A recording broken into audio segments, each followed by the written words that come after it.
આજે તો ચાલુ ગરબીમાં શહીદ થઈ ગયેલા વીરની શ્રદ્ધાંજલિ રેલી કાઢી હતી।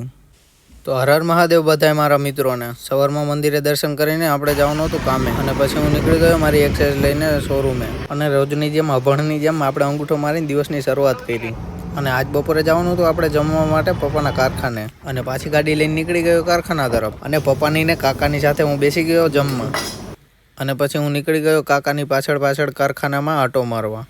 અને આ કારખાનામાં માંડવીનું સોલ્ટેક્સ થાય છે, અને પછી સીધો આવી ગયો પપ્પાની ઓફિસમાં, કેમ કે અહીં તો કોઈ હતું જ નહીં, હું એકલો જ હતો। એસી ચાલુ હતી ને પછી તો હું ઘડીક બેઠો અને પાછો નીકળી ગયો શોરૂમ તરફ। આજ તો નજારો કંઈક અલગ જ હતો, વાદળ એક નંબર હતા, અને આજ તો ગિરનાર પણ ચોખ્ખો દેખાતો હતો, ઘણો ચોમાસું ગયું પછી દેખાણો। સાંજ પડીને મારી દીધો પાછો અંગૂઠો, અને આજનો દિવસ અહીંયા પૂરો કર્યો શોરૂમમાં, અને ઘરે આવીને થઈ ગયો ત્યારે આ મંગાવેલું હતું મીશોમાંથી ટી-શર્ટ, અને આજ તો મેં આ પહેલી વાર ચોકલેટ જોઈ, અને આ હતી ઇન્ડોનેશિયાની ચોકલેટ। અહીં તો તમને ક્યાંય જોવાય નહીં મળે આ ચોકલેટ।